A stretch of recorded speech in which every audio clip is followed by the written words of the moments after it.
características tengo que saber de los monosacáridos? Son los que se pueden reabsorber, son los que son solubles. Los monosacáridos son solubles en agua, son solubles en agua, son dulces y son los que se pueden absorber en la mucosa intestinal.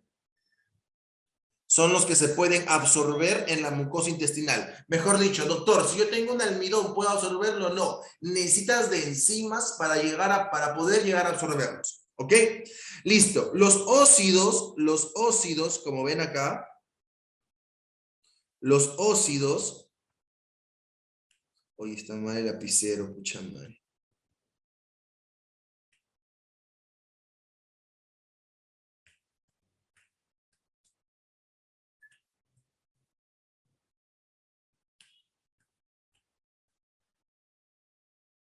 La punta está mal. Ya. Los óxidos vienen a ser cuando tú juntas varias osas. Por ejemplo, tienes holócidos y tienes heterócidos, como vemos acá.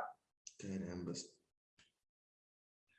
Heterócidos y holócidos. ¿Cuál es la diferencia? Es que los holócidos solamente van a estar formados por carbohidratos, mientras los heterócidos tienen, aparte de los carbohidratos, otro componente, que pueden ser lípidos o proteínas. Dentro de los heterócidos, si tienen proteínas, se llama glucoproteínas. Si tienen lípido, se llama glucolípidos.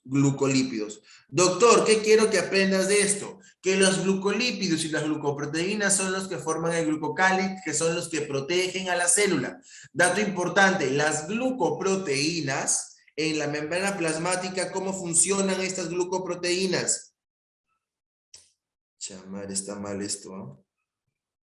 Estas glucoproteínas, ¿cómo funcionan en la membrana plasmática? Funcionan como receptores o como transportadores.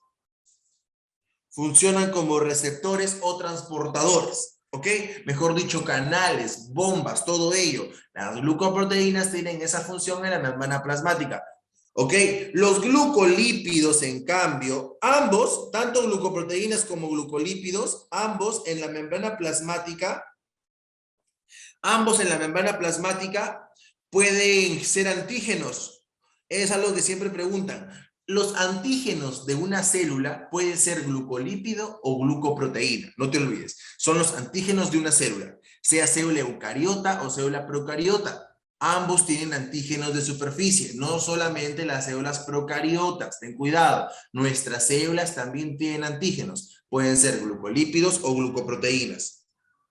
Ahora, dentro de los holócidos, como te dije, están formados solamente por carbohidratos. Tenemos los oligosacáridos, que están formados entre 2 y 10 monosacáridos, y los que solamente tienen 2 monosacáridos son los disacáridos. Hablando solamente de los disacáridos, escúchame, hablando de los disacáridos, el que te podrían preguntar es la sacarosa. ¿Por qué? Porque la sacarosa es el único disacárido que no tiene poder reductor, ¿ya? El único disacárido sin poder reductor es la sacarosa. Ahorita no te voy a enseñar qué quiere decir poder reductor o no. Ahorita simplemente ya apréndetelo. Nuestro objetivo es aprobar. Nuestro objetivo es aprobar pasado mañana. Entonces, la sacarosa, su único objetivo...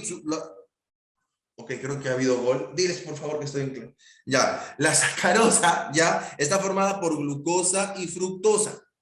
Esta glucosa y fructosa se unen mediante enlaces alfa 1, beta 2. Nuevamente, ¿por qué repito la sacarosa? Porque ha venido. La sacarosa la encuentro en mi sal de mesa, no tiene poder reductor, o sea, no reduce, por ejemplo, el licor de Fehling. ¿Ok?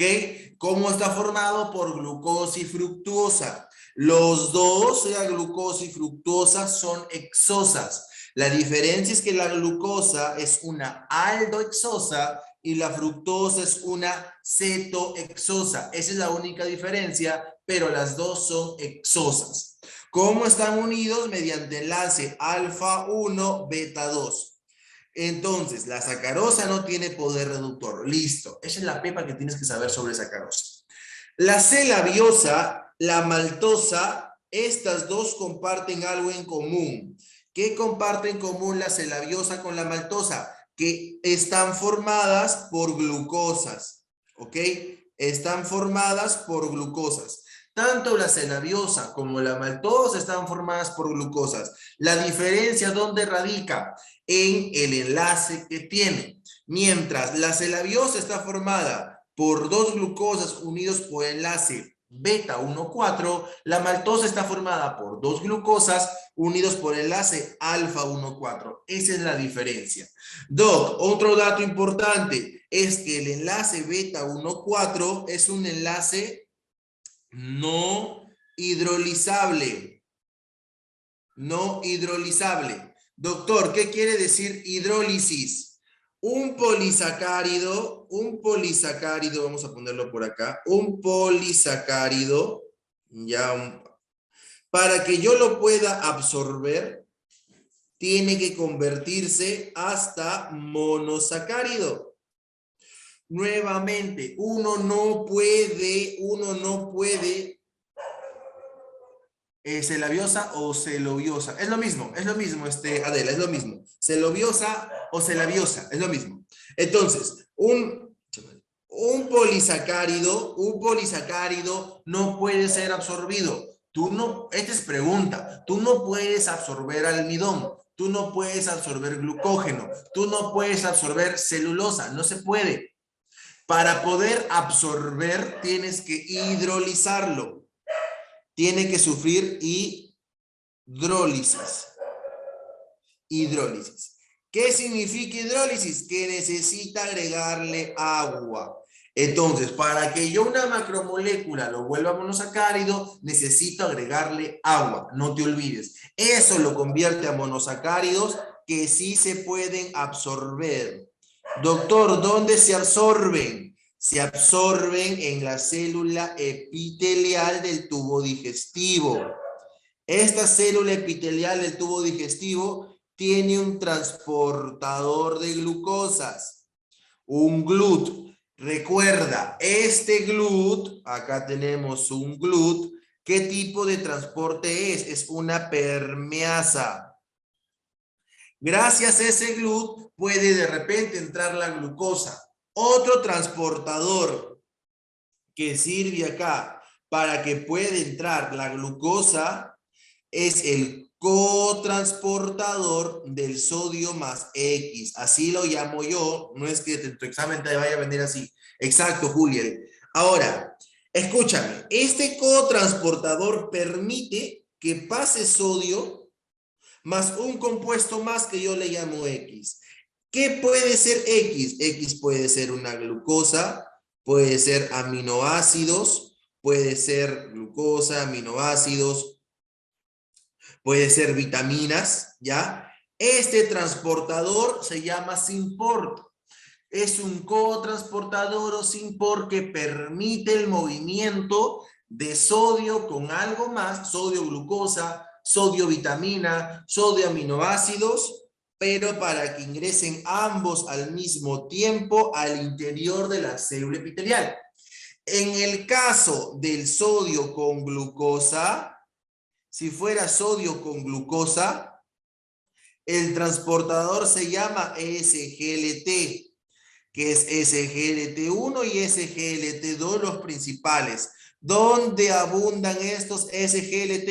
Abundan en el riñón y en el tubo digestivo. ¿Ok? ¿Dónde abundan esos canales SGLT que se ha sido preguntado? Riñón y tubo digestivo.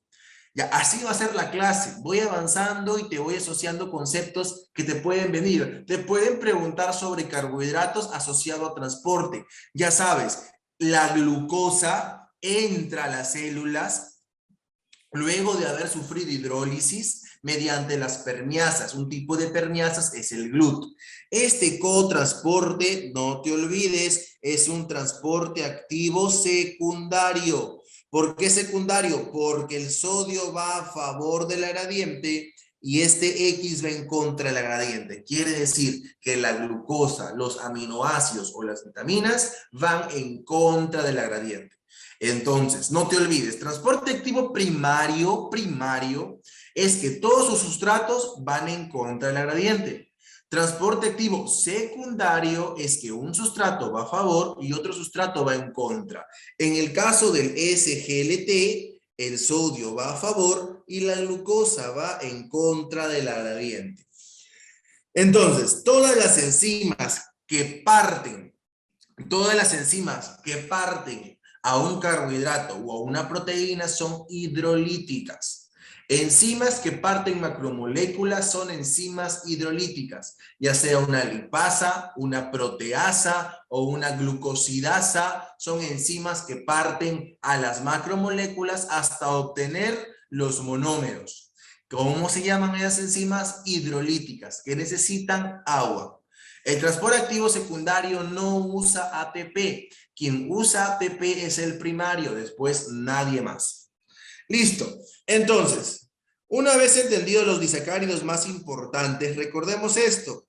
La C-labiosa está formada por 2 beta de glucosa y el enlace beta no puede ser hidrolizado en nuestras células. El enlace beta no puede ser hidrolizado. Por esa razón, esto forma fibra.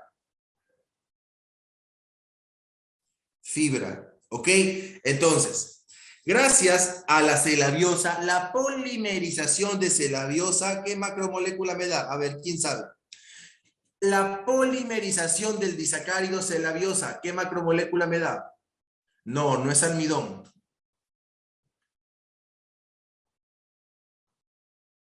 Muy bien, Julia, celulosa. Eso me da la celulosa. Entonces, la celulosa es la principal fuente, la celulosa es la principal fuente estructural de los vegetales. La celulosa es la principal fuente vegetal de los, perdón, la principal fuente estructural de los vegetales. La maltosa, si yo polimerizo maltosas, ¿qué me da? Si yo polimerizo maltosas, ahora sí, mi querida, me da almidón. La polimerización de maltosas me da, no, la polimerización de maltosa me da almidón. El almidón viene a ser un polisacario de glucosa, pero ¿con qué finalidad? A nosotros, con finalidad energética. Nosotros consumimos almidón para obtener la glucosa para la energía, pero el almidón es la fuente energética de los vegetales, cuidado con ello.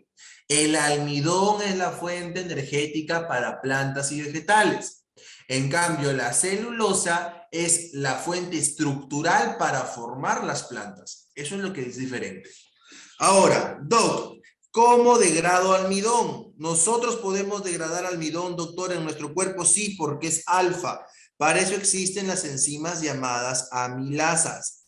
Las amilasas que trabajan en un pH óptimo, recuerda, una de las características de las enzimas es trabajar siempre en un pH óptimo, ¿ok? A eso se le llama punto isoeléctrico. ¿Qué es punto isoeléctrico? Cuando trabajan en un pH óptimo. Entonces, estas amilasas, ¿quién los produce? Las glándulas salivales, como la parótida. ¿Quién produce amilasas? La parótida y el páncreas. Facilito, nunca te vas a olvidar, mira. Las amilasas lo producen papá. ¿Quién produce la amilasa? Papá. Así de simple. Parótida y páncreas. Listo. Entonces, ¿quiénes son los que producen las amilasas encargadas de degradar todo ello? La parótida, que es propia de la glándula salival, y el páncreas. Doc, por último, la lactosa es el único disacárido, o bueno, la lactosa es el disacárido formado por galactosa y glucosa. Recuerda que galactosa es un monosacárido. La galactosa es un monosacárido y la glucosa es también un monosacárido. ¿Qué comparten ellas en común? Que ambas son exosas. Tanto la galactosa como la glucosa son exosas. Eso es lo que comparten en común. La fructosa también es exosa, pero la galactosa y la glucosa no solamente son exosas, son aldoexosas. cosa que la fructuosa es una cetohexosa. Esa es la diferencia. Otro dato importante sobre los carbohidratos. Todo carbohidrato químicamente debe poseer esto. Esto de acá. ¿Qué es eso, Doc? El grupo carbonilo. Todo carbohidrato se caracteriza por tener su grupo carbonilo unido a una cadena polihidroxilada con varios hidroxilos. Eso es lo que caracteriza a un carbohidrato. Listo. Doc, entonces, de oligosacáridos ya me dijo, van entre 2 a 10. Y los polisacáridos son cuando son muchos monosacáridos.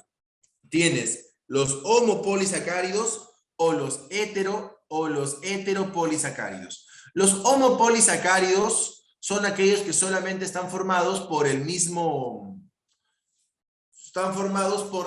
monosacárido. Por ejemplo, aquí que tenemos el glucógeno, el almidón. A ver, por acá creo que más adelante está esto. Sí, está más adelante. Ya eso lo vamos a ver en un momento. Y los heteropolisacáridos más preguntados son los glucosaminoglucanos. Que está más adelante, también lo explico esto de acá. Sí, acá te lo explico. Ya.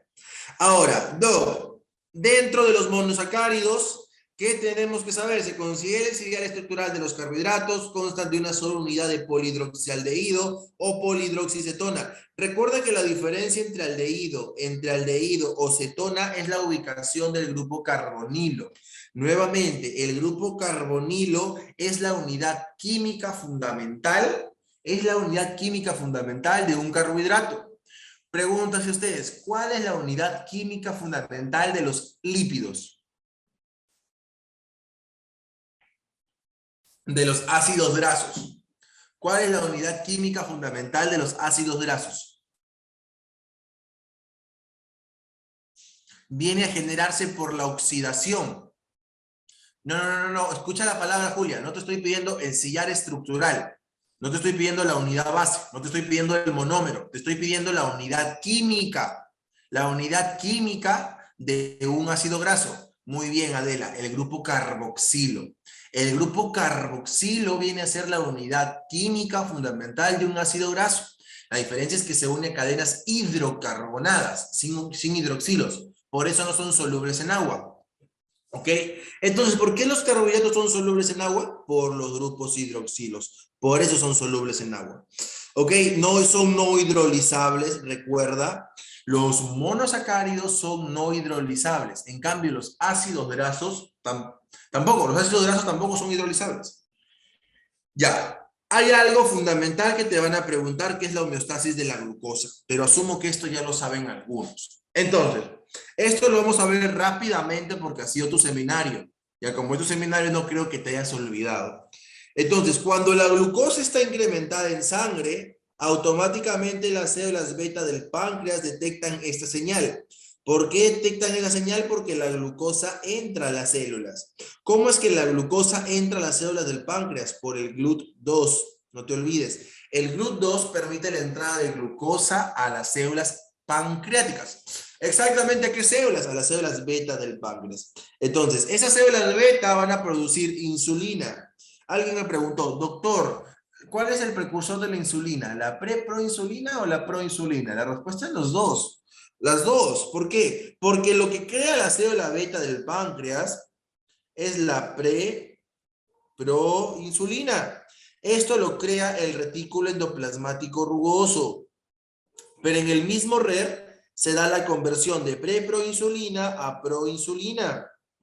En el mismo retículo se da la conversión de preproinsulina a proinsulina. ¿Por qué? Porque se le quita el péptido señal. Recuerda, toda proteína antes de que se le quite el péptido señal ya está preformada. Toda proteína antes de quitarle el péptido señal se le puede decir preinsulina, se le puede decir. ¿Ok?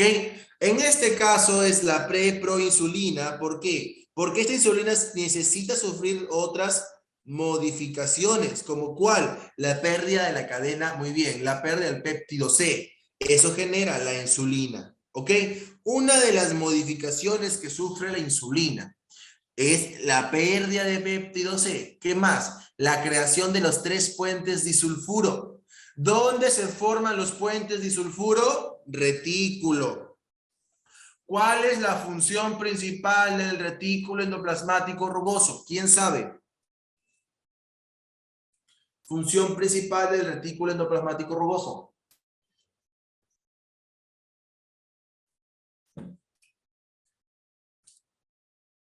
Es ayudar, plegamiento no, plegamiento no es. Es ayudar, ojo, ayudar en la síntesis de proteínas cotraduccionales. Doctor, no lo entendí. Lo voy a explicar cuando estemos en red, pero de una vez entiéndelo. Ayudar en la síntesis de proteínas cotraduccionales que van a ser segregados a diferentes organelos dentro de la célula o van a ir por el sistema de endomembranas. Dicho de otra manera, RER es proteína, así de simple. Si no me entendiste nada de esto, no te preocupes, simplemente acuérdate, RER es proteína. Ayuda en la síntesis proteica, ¿ok? Pero ¿qué proteínas? Proteínas que van a ir al retículo, a los retículos endoplasmáticos, al aparato de Golgi, al lisosoma, o proteínas que van a ser exocitadas, como la insulina. Entonces, una de las funciones principales del RER es esto, es la formación de proteínas que van a ir al sistema de endomembranas, pero también dentro del RER se pliegan estas proteínas. Una forma de plegamiento es mediante puentes disulfuro. ¿Y qué enzima hace eso? La disulfuro isomerasa. La disulfuro isomerasa fomenta el plegamiento mediante enlaces disulfuro. Pregunta, ¿entre qué aminoácidos se dan los enlaces disulfuro? ¿Entre qué aminoácidos se dan los enlaces disulfuro? Muy bien, entre residuos de cisteína. Entre los residuos de cisteína se dan los enlaces disulfuro. ¿Quién crea eso? La disulfuro isomerasa. ¿Dónde? En el RER. ¿La insulina cuántos tiene? Tiene 3. ¿Ok? Listo, cerrado. Ahora, una vez que yo tengo la insulina ya hecha, luego de todas sus modificaciones, va a generar sus efectos. Su principal efecto inmediato o el efecto inmediato de la insulina es generar hipoglicemia, disminuir la glucosa en sangre. ¿Cómo? Porque mete la glucosa a sus tejidos diana. ¿Cuáles son los tejidos diana de la insulina? El tejido adiposo, el hígado y el músculo. Entonces, en estos órganos, ¿qué es lo que va a hacer? Aumentar el crecimiento del tejido adiposo por reservar triglicéridos. Aumentar la síntesis de glucógeno. Recuerda que la insulina es una hormona anabólica, crece, sintetiza, se almacena. Eso tienes que recordarte.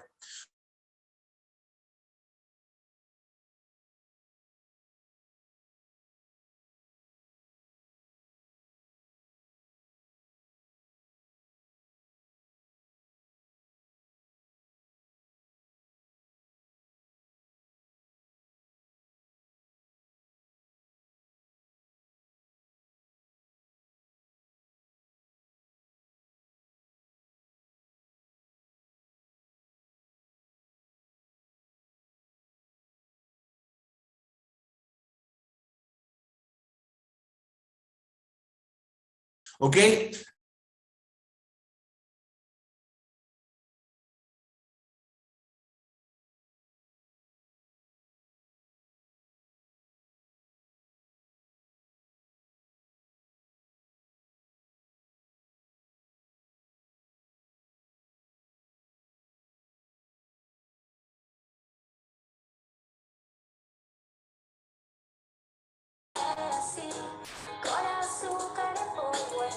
Regresé.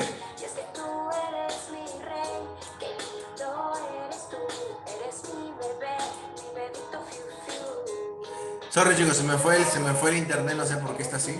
Creo que por la Champions. Ya. Seguimos. Hola, hola, confirme que me pueden escuchar, por favor. ¿Está grabando? Sí, sí está grabando. Ya, sigamos.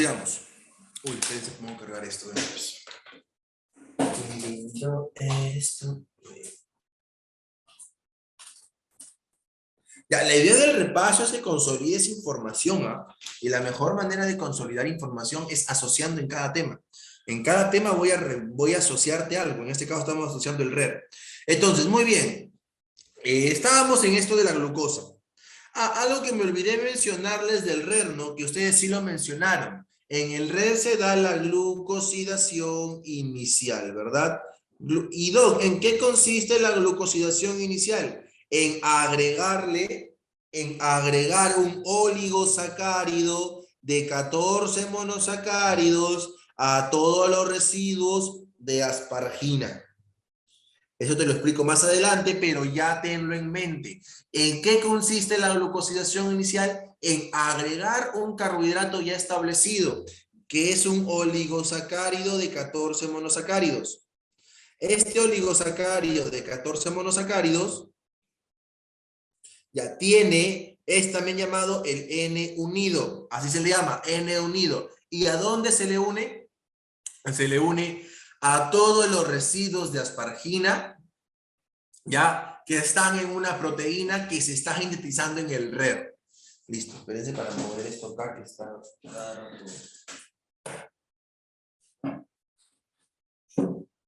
Listo.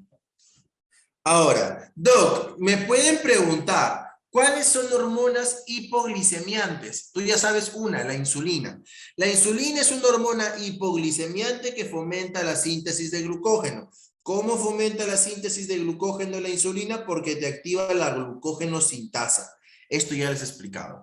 Entonces, la insulina activa la glucógeno sintasa. La insulina activa la glucógeno sintasa para la formación de glucógeno.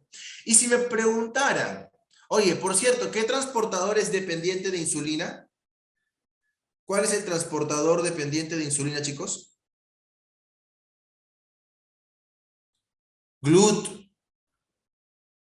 GLUT4, ¿verdad? El GLUT4 es el transportador dependiente de insulina. Y recuerda algo, en cuanto a los GLUT no son específicos de glucosa, ¿ok? No vayas a pensar que los GLUT netamente sirven para poder meter glucosa. No, así no es. Los GLUT también pueden meter galactosa.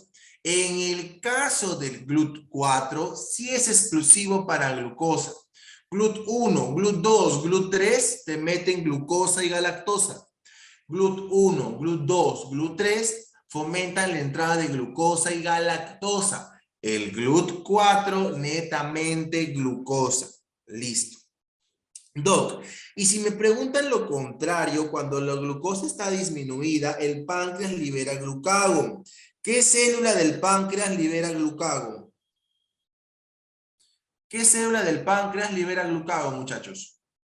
Exacto, la célula alfa, que principalmente se encuentra en la periferia de los islotes pancreáticos, no te olvides. La célula alfa se encuentra principalmente en las periferias de los islotes pancreáticos. Otro dato importante, entonces, el glucagón aumenta el nivel de glucosa en sangre, Doc, sí, ¿por qué? Porque promueve que el glucógeno se degrade a glucosa. Eso lo hace porque activa la enzima glucógeno fosforilasa. ¿Qué otras hormonas me pueden fomentar esto? La adrenalina, la noradrenalina y el cortisol. Entonces, ¿qué me podrían preguntar sobre el cortisol? El cortisol es una hormona que también aumenta tu nivel de glucosa en sangre. Es una hormona esteroidea y como toda hormona esteroidea, deriva del colesterol. Entonces, ¿en qué organelo se crean las hormonas esteroideas? ¿En qué organelo se crean las hormonas esteroideas?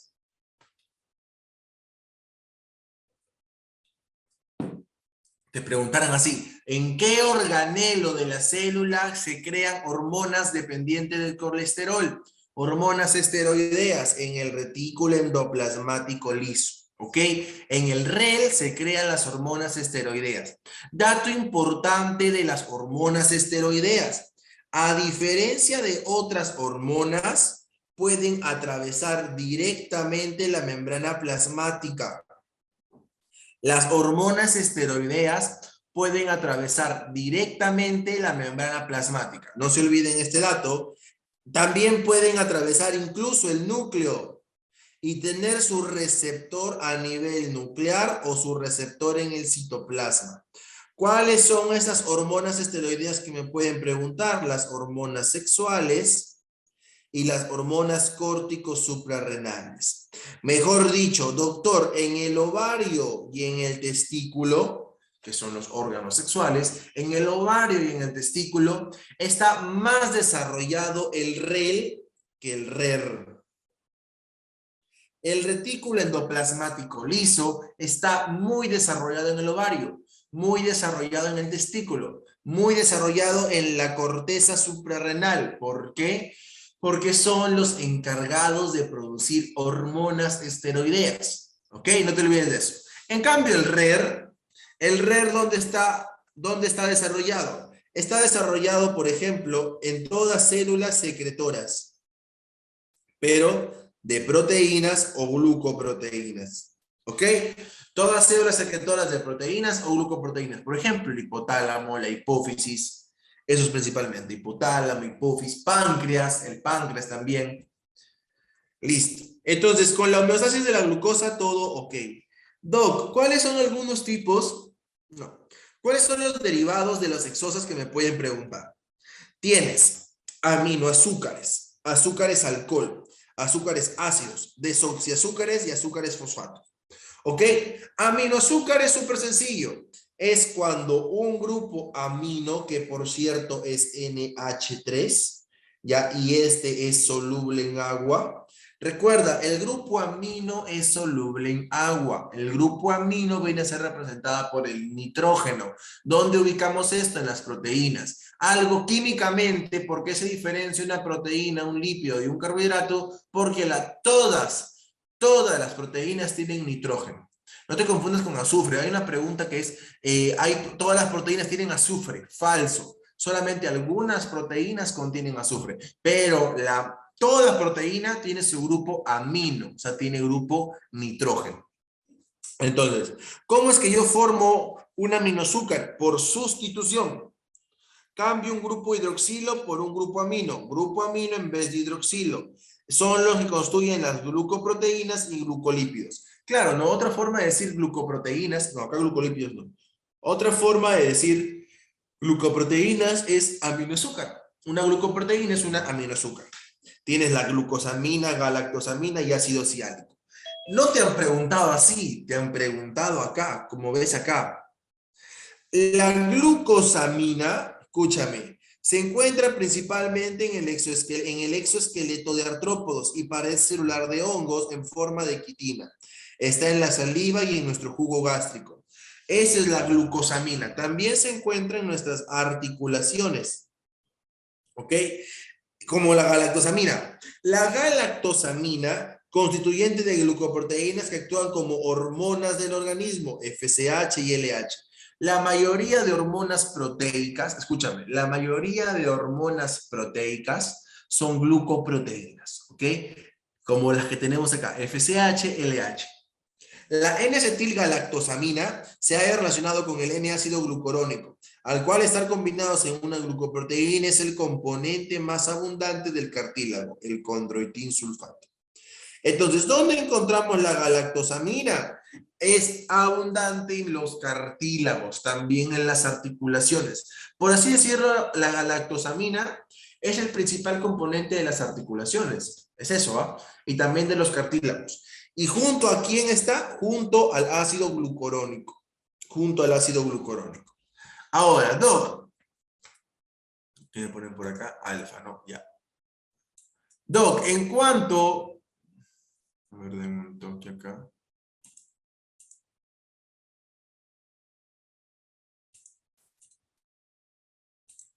Ya, Doc, en cuanto al ácido glucurónico,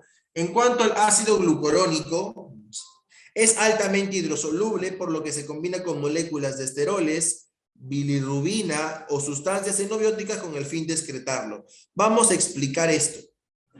El ácido glucurónico tiene un montón de funciones. Un montón de funciones, no solamente la que te puede estar ahí. Pucha, macho, esta cosa. Ya le agarré la onda. Ya pedí mi repuesto, pero llega el martes todavía. Eso es lo malo. Se fue el internet. Hola, hola, ¿me escuchan? ¿Se fue el internet? Julia dice que se fue el internet. Hola, hola. Hola, hola, ¿se me fue el internet? Todo bien, sí se escucha.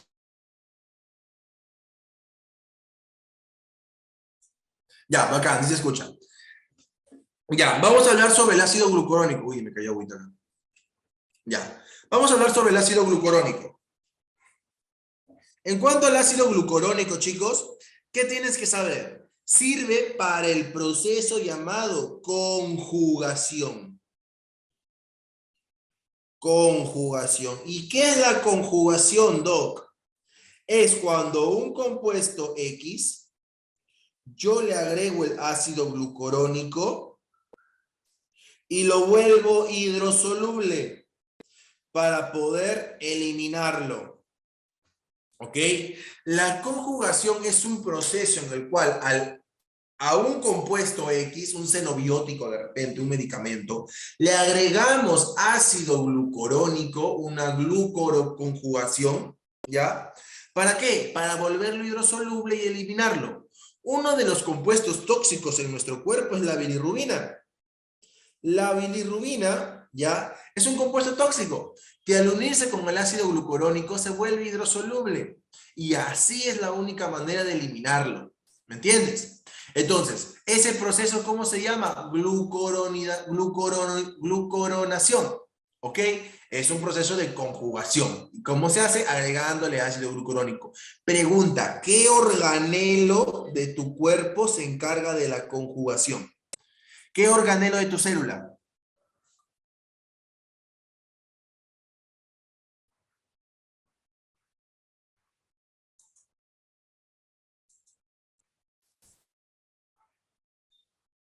Ya, el REL, mira, si es que viene una pregunta y tú has estudiado todos los organelos, ¿ya? Y no te sabes eso, marca REL, marca REL. Almacenamiento de calcio, REL. Desintoxicación de sustancias, REL. Eliminación de bilirrubina, REL. Metabolismo de glucosa, REL. ¿Ok? El REL es el organelo con mayor cantidad de funciones. Síntesis de esteroides, REL. Síntesis de lípidos, REL. ¿Ok? El REL es el organelo con la mayor cantidad de funciones. ¿Con quién te sacó la vuelta tu ex? Con él. No, mentira, mentira. Eso no, eso no. Entonces, el ácido glucurónico también es un compuesto que ayuda en la prevención de cáncer de próstata. Por eso los pacientes mayores de 40, 50 años que tienen antecedentes de cáncer de próstata en la familia deberían consumir esto, consumir esto. También el ácido glucurónico interviene en la formación de vitamina C. Interviene en la formación de vitamina C. Listo, no te olvides, previene el cáncer de próstata. Listo. Doc, entonces, ¿cuál es el principal componente de las articulaciones y cartílago? Galactosamina. La galactosamina cuando forma el condroitin sulfato. La galactosamina al formar el condroitin sulfato. Listo. Luego de aminoazúcares, Doc, ¿qué tengo? Azúcares alcoholes. ¿Cómo se forman los azúcares alcoholes? Mira, acá tenemos una glucosa. Una glucosa. ¿Por qué de glucosa? Porque el hidrógeno, en este caso el hidrógeno, está a la derecha. ¿Ok? Todos los demás a la izquierda. Entonces, cuando a un grupo hidroxilo, se me ocurre este grupo hidroxilo que estoy poniendo acá de rosado, cuando a un grupo hidroxilo yo lo sustituyo por un grupo amino, formo aminoazúcar. ¿Qué pasa si yo hago reducción? ¿Qué pasa si yo hago reducción de este grupo hidroxilo? Ok, creo que van 2-0. Creo que van 2-0. ¿Alguien me puede decir cómo va el partido del Liverpool con el Real Madrid. Yo le tengo una fe al Real Madrid. Vamos, Real. Ok, no soy al Madrid, simplemente le tengo fe. A ver, azúcar es alcohol. ¿Cómo formo azúcar-alcohol? Por reducción. Ojo, no te olvides. Sustitución es cambiarlo. Es cambiar un grupo por otro. Reducción es donar electrones. En reducción es que le están donando electrones. ¿Cómo se forma un azúcar-alcohol? Cuando tú le estás donando electrones al azúcar. Si tú donas electrones al azúcar, en este caso a la glucosa, vas a formar un edulcorante como el glicerol o el sorbitol. Entonces, ¿cómo se forma el glicerol o el sorbitol? Mediante reducción. ¿Y por qué es importante saber esto? Porque el glicerol es la base, es el alcohol que es base para la formación de triglicéridos. El glicerol es base para la formación de triglicéridos. Entonces, para formar triglicéridos, tú necesitas carbohidratos. ¿Cuál es el carbohidrato que interviene en la formación de triglicéridos? El glicerol. Para formar triglicéridos, tú necesitas carbohidratos. ¿Cuál es el carbohidrato que interviene en la formación de triglicéridos? El glicerol. Listo. Ahora, el grupo funcional se reduce a un alcohol, ¿ok? El grupo funcional se reduce a un alcohol. Es un azúcar-alcohol. Doc, ¿y oxidación qué es? Oxidación es cuando tú pierdes electrones. Oxidación es cuando tú vas perdiendo electrones. Ahí formas azúcares ácidos. Y dentro de esos azúcares ácidos está el ácido glucónico y el ácido glucurónico. ¿Cuáles son los azúcares ácidos? Ácido glucónico y ácido glucurónico. ¿Ok? Un átomo de carbono se oxida a un ácido. Se oxida a un ácido. Listo.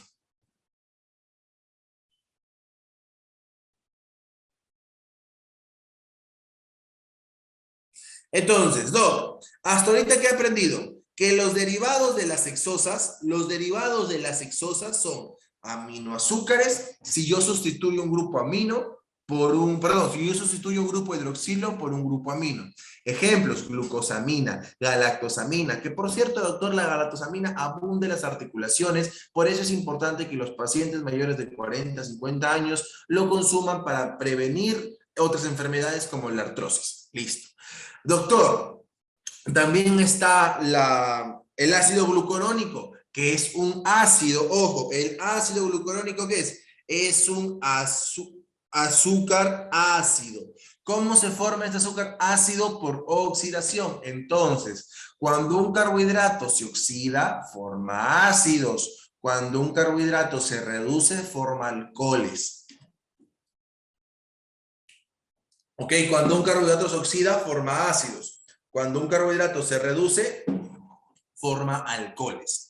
Listo, Doc. ¿Y qué pasa si yo hago reducción, pero ya no del grupo funcional? Mira, porque en la formación de alcohol era cuando tú hacías reducción del grupo funcional. Tú formas alcohol si haces reducción del grupo funcional. ¿Qué pasa si lo que haces reducción es de un grupo hidroxilo? Formas un desoxiazúcar. Por ejemplo, la desoxirribosa con el ADN. Recuerda, el ADN y el ARN, son nucleótidos, son polímeros de nucleótidos. ADN y ARN, ¿qué son? Polímeros de nucleótidos. Polímeros de nucleótidos. Estos nucleótidos ya se va a ver en semana 9 hacia adelante. Ahorita no voy a mencionar esto. Lo que sí quiero que sepas es que el ADN es igual al ARN. El ADN es igual a ARN. La única diferencia es que este ADN no tiene oxígeno en una molécula. Por eso se llama ácido desoxirribonucleico. ¿Eso cómo lo logra? Porque redujo un grupo hidroxilo, lo cambió por un hidrógeno. O sea, de lo que es así, hidroxilo, lo cambió por hidrógeno. Perdió ese oxígeno. Esta pérdida de oxígeno del ADN es lo que le permite, escúchame bien, es lo que le permite almacenar información genética. Basta con la eliminación de ese oxígeno, ¿va? Por último, los azúcares fosfatos. ¿Qué es? Es agregarle un grupo fosfato. Azúcar fosfato es agregarle un grupo fosfato al azúcar, nada más. Es agregarle un grupo fosfato al azúcar. Por ejemplo, cuando tú formas glucosa 6-fosfato. Ya, mira, vamos a ponerlo por acá. Tú tienes tu célula, ¿ok? Y acá está la glucosa. Vamos a ponerle zoom. Ya, y acá está la glucosa. Cuando la glucosa entra por el GLUT, recuerda que el GLUT es una permeasa, ¿ya? El GLUT es una permeasa. Esta glucosa que entra,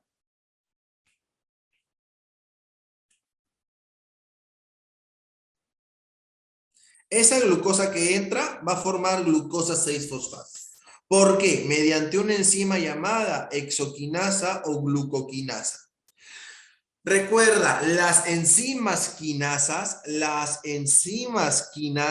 son enzimas con capacidad de fosforilar. Eso ya te he enseñado. Las enzimas quinasas son aquellas enzimas con la capacidad de generar fosforilaciones. Entonces, ¿por qué yo realizo esta fosforilación? Para que cuando está en glucosa 6-fosfato no pueda liberarse.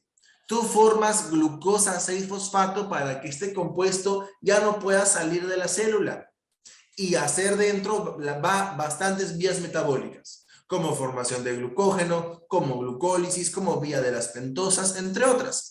Pero entonces la finalidad de ponerle el fosfato es para evitar que salga de la célula. Otro dato. Doc, si yo quiero sacar la glucosa, entonces tienes que quitarle el fosfato mediante la glucosa 6-fosfatasa. La glucosa 6-fosfatasa es aquella enzima que hace que la glucosa 6-fosfato se convierta en glucosa para que la glucosa pueda salir de la célula. Pregunta, ¿qué organelo te activa la glucosa 6-fosfatasa? ¿Qué organelo presenta glucosa 6-fosfatasa, muchachos? Mientras voy al toque a traer una cuchara. Estoy leyendo.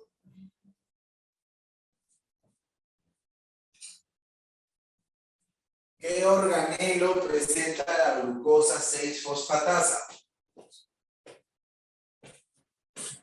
El REL, ya les he dicho. Cuando no sepas un organelo, marca REL, pero siempre y cuando sepas lo demás.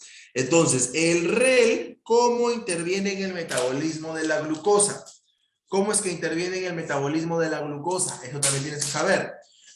Porque tiene la enzima glucosa 6-fosfatasa, ¿ya?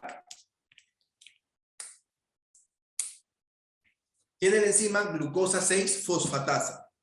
Entonces, ¿cómo es que interviene el REL en el metabolismo de las glucosas? Porque tiene la enzima glucosa 6-fosfatasa. ¿Y de qué se encarga la glucosa 6-fosfatasa?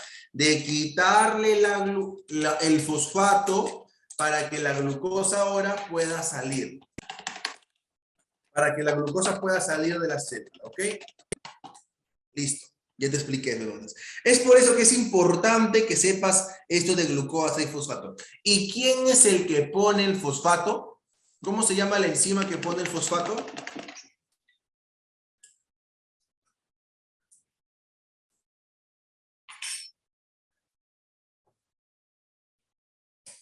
Muy bien, salud, salud. La glucoquinasa o una hexoquinasa. Listo, excelente. Ya. Por último, algo que también es preguntado. Acá estaba lo del ácido glucurónico. El ácido glucurónico, el ácido urónico generado a partir de glucosa recibe el nombre de ácido glucurónico. Ojo, es un ácido urónico, ¿ah? El ácido glucurónico es un ácido urónico, no es un ácido aldónico. Es lo que tienes que saber. Es un ácido urónico, ¿ya? Generado a partir de glucosa, recibe el nombre de ácido glucurónico. Reúne toxinas como las drogas y las hormonas y ayuda a eliminar el cuerpo y previene el cáncer de próstata. Ok, previene el cáncer de próstata. Por último, algo que a veces preguntan, la intolerancia a la lactosa. ¿Cómo es que se da esto? Ya lo he explicado anteriormente. No solamente intolerancia a la lactosa, ¿no? Eso sirve para explicar varias cosas. Entre las que tenemos, la lactosa para que se degrade a galactosa y glucosa, necesita de una enzima. Necesita de una enzima. La enzima que degrada a la lactosa se llama lactasa. La lactasa dentro del intestino del bebé va a degradar a la lactosa en glucosa y galactosa. La deficiencia de esta enzima va a generar que la lactosa se almacene, lo que va a generar que la bacteria en el colon la utilice y la fermente para la producción de gases. Gases como el metano, el dióxido de carbono, los hidrogeniones, y esto va a generar distensión del colon, distensión del intestino. Entonces, la presencia de esos gases genera distensión del colon y diarrea. Eso es lo que tiene el paciente con intolerancia a la lactosa, ¿no? Entonces, por acá vemos. ¿Cuál es la sintomatología? Flatulencia, diarrea, dolor abdominal con hinchazón. ¿Por qué se da? Por la fermentación colónica. Esto genera un desequilibrio electrolítico. ¿Cómo me doy cuenta en el bebé? Si te ponen un caso, por cierto, ustedes no son médicos. Disculpen que les diga, pero pónganse en la cabeza, no son médicos aún. Entonces, cuando les venga un caso clínico, ponte a pensar, no creo que me estén preguntando sobre el caso, ¿por qué me voy a asustar? Te puede venir un caso clínico de 20 párrafos si quieres, ¿ya? Pero al final, date cuenta en la pregunta. Te van a decir, punto. Mira, después de 20 párrafos, te van a poner punto. Toda esta patología se debe al déficit de esta enzima, punto. Las enzimas son tipo de estructuras, alternativa A, proteínas, lípidos, carbohidratos. ¿Cuál marcas? Proteínas, ¿verdad? Entonces, ten cuidado, a veces tú lees un caso y te asusta y dices, su madre, me están preguntando por un caso, cuando en realidad te están preguntando por algo de biología al final. Así que ten cuidado, anda directo a la pregunta. Entonces, se presenta entre 30 minutos a 2 horas posteriores a la ingesta. Se presenta entre 30 minutos a 2 horas posteriores a la ingesta. Listo, vamos con polisacáridos. Los polisacáridos según su función y según su composición.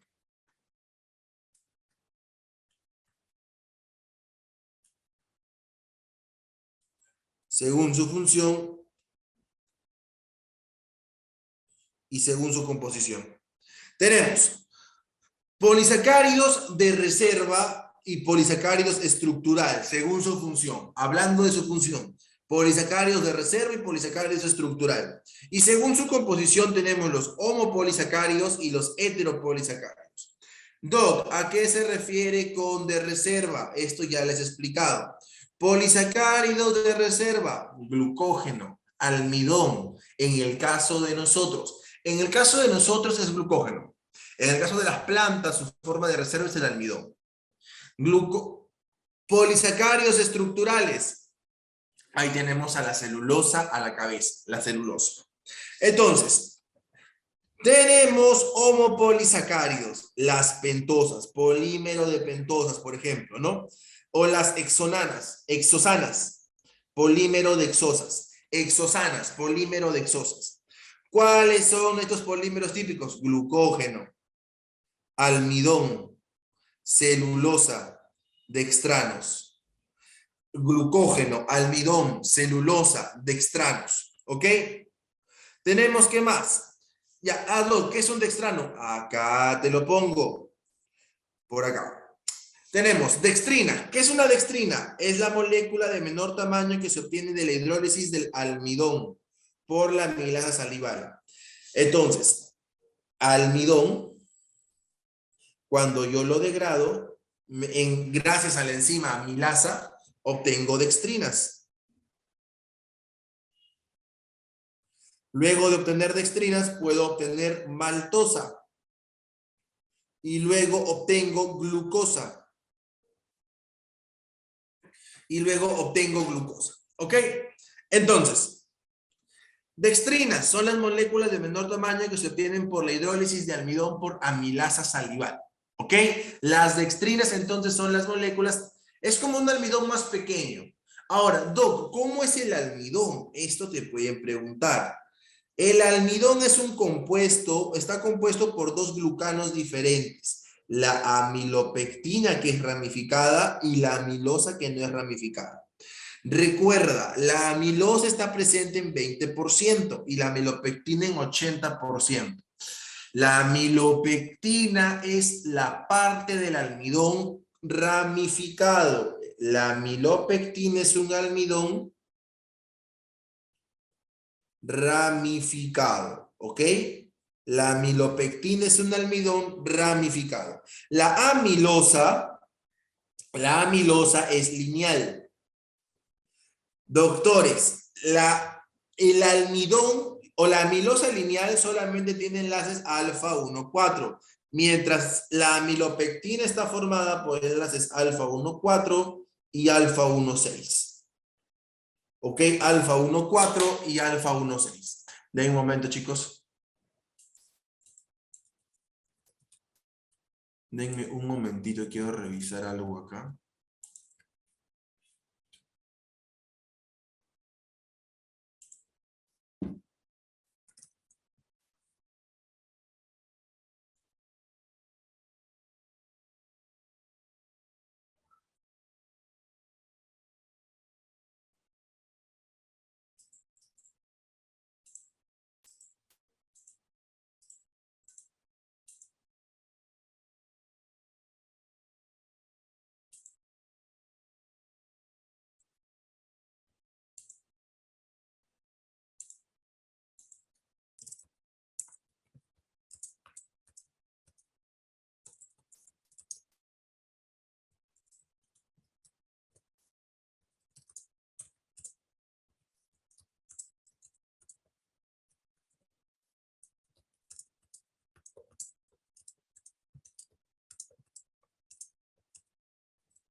Ya.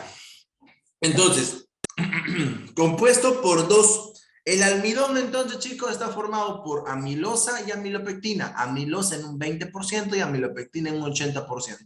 La amilosa es lineal. La amilosa es netamente lineal y es el que es reconocido por el Lugol.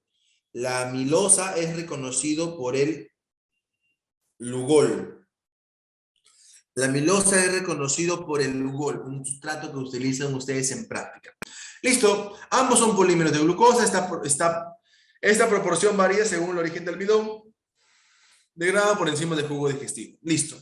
Recuerda que el enlace de ramificación, es enlace alfa 1,6. El enlace de ramificación es un enlace alfa 1,6. Listo. Ahora, en cuanto al glucógeno, es lo mismo que el almidón. Así lo ponemos, ¿ya? Es semejante al almidón.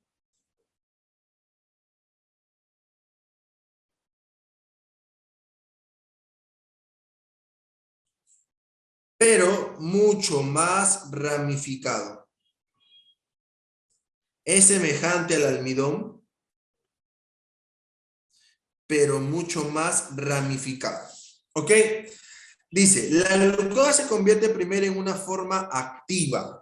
UDP glucosa, ya. ¿Cómo formo glucógeno? ¿Cómo formo glucógeno? A partir de glucosa. Para formar glucógeno a partir de glucosa, lo primero que se tiene que formar es la UDP glucosa. Ya, esta glucosa se convierte a glucosa 6-fosfato, luego se convierte a glucosa 1-fosfato, a glucosa 6-fosfato, luego se convierte a glucosa 1-fosfato, y luego esta glucosa 1-fosfato se convierte a UDP glucosa. Ahora, este proceso es la glucogenogénesis, la formación del glucógeno. A partir de glucosa, glucosa 6-fosfato, glucosa 1-fosfato y luego UDP-glucosa. Listo. El residuo de glucosa entonces puede transferirse a la UDP-glucosa a una cadena polisacárida creciente para formar glucógeno.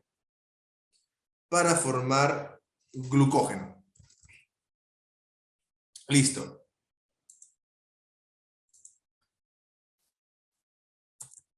Ya. Reserva en animales, hígados y músculos. El glucógeno es reserva, no te olvides. Polímero de alfa de glucosa semejante a la amilopectina. Es un polímero de alfa de glucosa semejante a la amilopectina. Claro, o sea, a ver, acá me corrijo.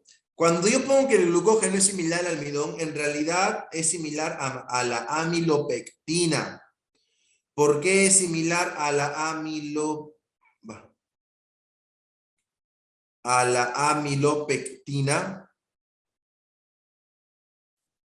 Porque es ramificado. Pucha, macho, este lapicero. Porque es ramificado. ¿Listo?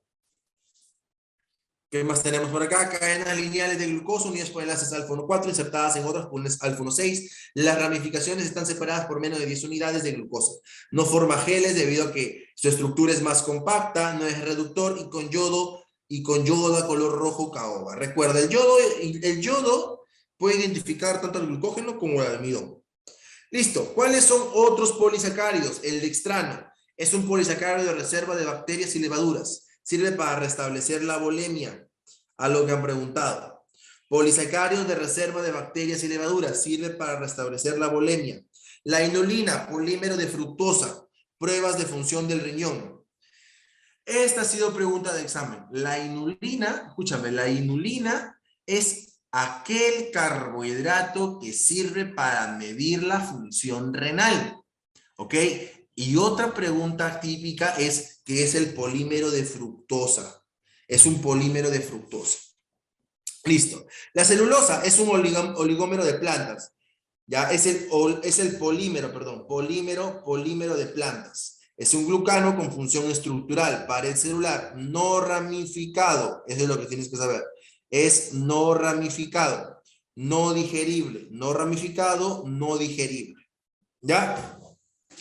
La hemicelulosa está constituida por 50 glucosas. La hemicelulosa es como si fuera una celulosa, ¿ya? Pero más pequeña, solamente formada por 50 glucosas.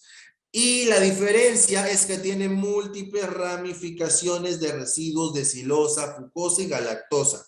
Son heteropolisacáridos. Entonces, la celulosa solamente está formada por un polímero de glucosa.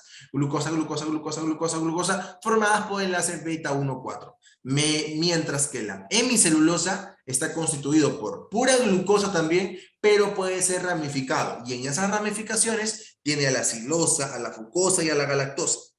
Listo. Ahorita no estoy en llamadas.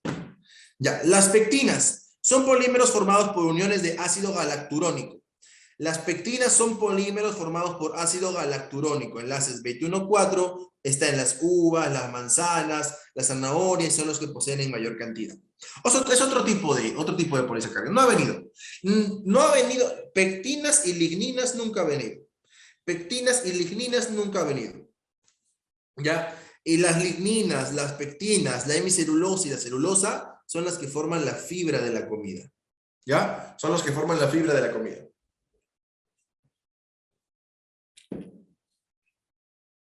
Otra vez, caramba. Ya. Para acabar esto, ¿cuáles son los heteropolisacáridos? Peptidoglicanos, mureínas, goma arábica y glucosaminoglucanos. Pregunta de examen. ¿Cuál de los siguientes no es un componente de glucosaminoglucanos? Entonces, apréndete cuáles son. Es el ácido hialurónico, el condroitin sulfato, la heparina. ¿Ya? ¿Cuáles son los glucosaminoglucanos? Tienes acá el ácido hialurónico, el condroitin sulfato y la heparina. ¿Qué me pueden preguntar de cada uno de ellos? La heparina es un glucosaminoglucano que sirve como anticoagulante. ¿Ok? La heparina es un glucosaminoglucano que sirve como anticoagulante. El condroitinsulfato es un glucosaminoglucano que sirve para las articulaciones. Y el ácido hialurónico está en el cartílago. ¿Ok? El ácido hialurónico es un glucosaminoglucano que está en el cartílago. El condroitinsulfato es un glucosaminoglucano que se junta con el ácido glucurónico. ¿Ok? O está formado gracias al ácido glucurónico. Todos los glucosaminoglucanos derivan de una polimerización de un dipéptido, el cual contiene ácido glucurónico. Escúchame, el glucosaminoglucano contiene ácido glucurónico. No hay todos los que ves acá. El paransulfato, el condroitinsulfato, el ácido hialurónico y todos ellos contienen ácido glucurónico. Son lineales. Otra cosa que vino, todo glucosaminoglucano es lineal. Todo glucosaminoglucano es lineal. No te olvides. Todo glucosaminoglucano... Profe, ¿puede repetir? Se me fue el internet. ¿Eso es de ahorita, campeona? Sí, ¿no?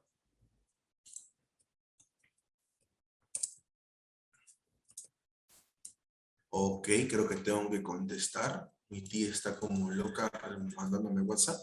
A ver, que terminemos esto porque no me gustó lo que me he escrito. A ver, ¿dónde querías que repita? Ah, ya, lo de acá. Todos los glucosaminoglucanos son lineales. Ya, son lineales. Está formado por un dímero repetitivo. En ese dímero, como base de ese dímero, siempre está el ácido glucurónico con alguien más. No importa si alguien más.